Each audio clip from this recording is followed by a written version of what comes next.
Barack Obama, Dan Pfeiffer. Dan, thanks for joining me. Brian, how you doing, buddy?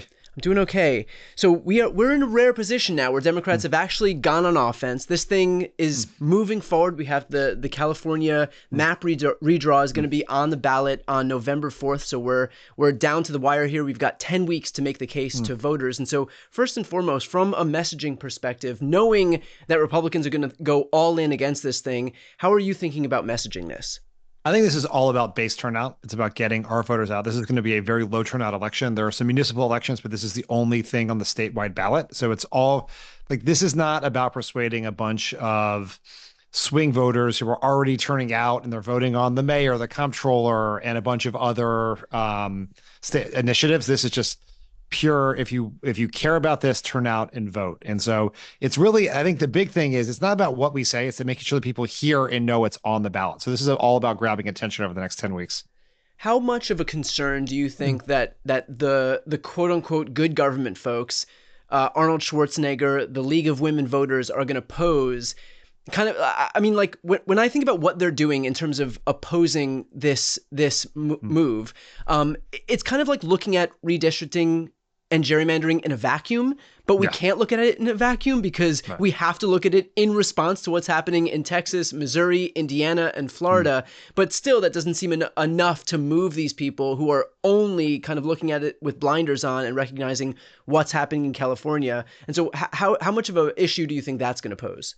I'm not sure it's going to be a gigantic issue because I find it hard to imagine that those people are going to be able to get people to turn out and vote explicitly just to vote against this. Now, there might be Republicans in the state Yeah. who are going to turn out and vote for the same reason the Democrats will turn out and vote, which is you care about the outcome and the impact on the national House races. But I'm skeptical that people are going to be like, well, I don't like Trump. I don't like what's happening in Texas, but I'm so upset about the norm breaking that I'm going to turn out and Yeah. vote in this Yeah. election that for only this purpose. So I think this, John Favreau and I talked about this in Pod Save America last week. I think this actually models not like a typical ballot initiative in California, but like the abortion constitutional amendment in Ohio and Kentucky and elsewhere that we looked at, where it's the only thing on the ballot. It's the only reason people turn out. And my belief is if we can inform enough people about it, that our side will be much more fired up to do this. How are you thinking about money here? And I ask for two reasons. One, the Republicans are going to look at this and say, all we have to do is defeat this thing in California. We don't have to Mm, spend money across the yeah. entire country. We just have to beat it in California, and they lose their most potent tool to be able to Yeah. fight back against this gerrymandering effort. So all of the nation's money on the Republican side can go into the California race. But then on the Democratic side, we also know that Trump has been super willing to use the government to retaliate against people whose political ideology doesn't comport with Mm. his. And so I presume that these big money donors that usually fuel Democratic politics are going to be much more reticent to be able to get involved in this race, knowing that on the other side of this thing is the guy who wields the full muscle of the Mm. federal government and has been shown to be perfectly content to fight back against those people. The Democratic Party, the grassroots Democratic Party has been pretty fired up in 2025. The donor community has been very reticent to invest their money. Some of that is fear about getting on the wrong side of Trump and facing some sort of extraordinary legal scrutiny, or all of a sudden the IRS is in your business, whatever. But some of it also is frustration at the party after what happened in 2024. So a lot of progressive organizations that depend on the sort of over the too small community of really rich Democratic donors have been suffering in 2025 because they have not had that support. The people who were really funded the resistance over the first 8 years of Trump have backed away, and Yeah. you can see that happening here. The good news is, for the same reason that Republicans are going to have all the national money, is that we can make a case to grassroots Democratic donors that your best investment right now for keeping the House is to help Gavin Newsom and California Democrats pass this initiative, redraw the seats, pick up 5 seats potentially, and protect 4 other seats. And the protecting the 4 toss-up seats is so critical because that will save the party 80 to $100 million in money that can now be spent to go target Republicans in other states. Right. That's a great point. And I'll use this opportunity right now in the middle of this video to promote exactly that. I'm going to put the link right here on the screen and also in the post description of this video.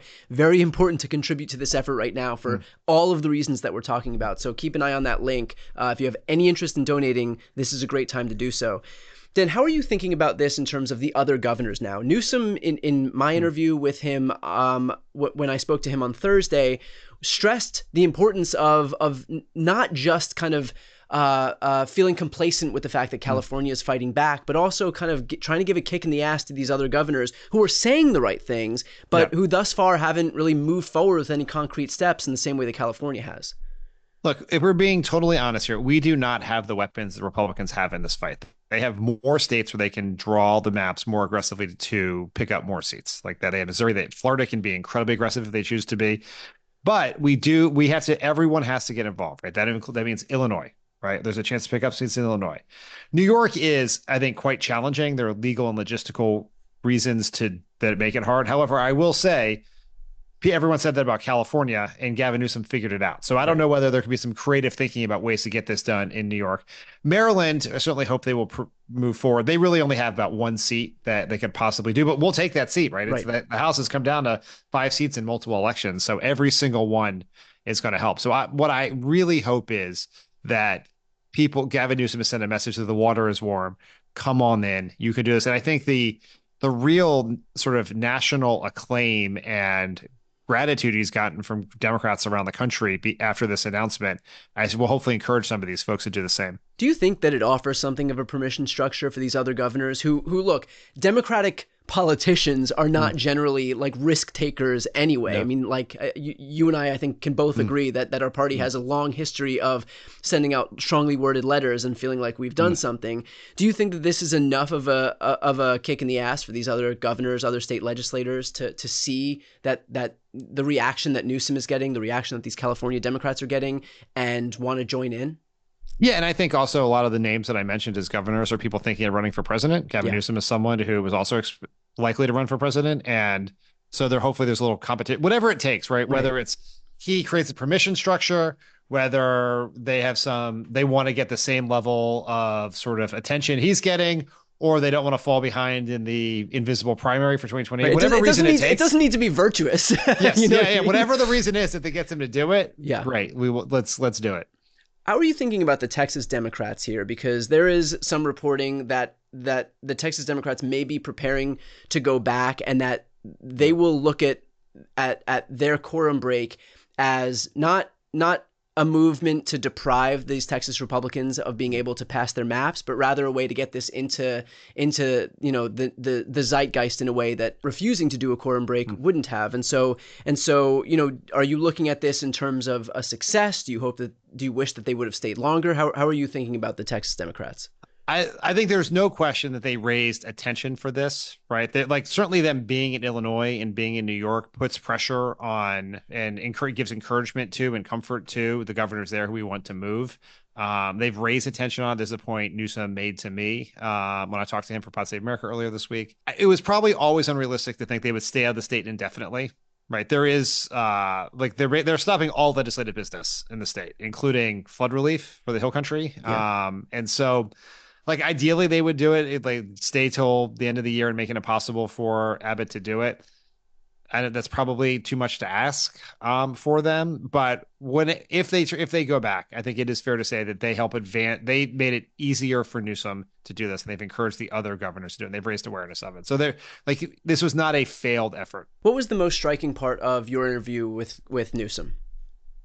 That he very clearly thinks that democracy is 100% on the line here. If there is a divide in our party between people who think this is an absolute existential hair on fire moment, and others who think it's bad, maybe very bad, but if we can survive the next 3.5 years, right? We'll be okay. Within the context of politics as usual. Yes, yeah. I think that so many Democratic politicians will tell you that this is an extraordinary moment, but their solution to the problem is ordinary politics. Yeah. And Newsom understands and I really think believes to his core that this is a hinge moment in American history and every option has to be on the table.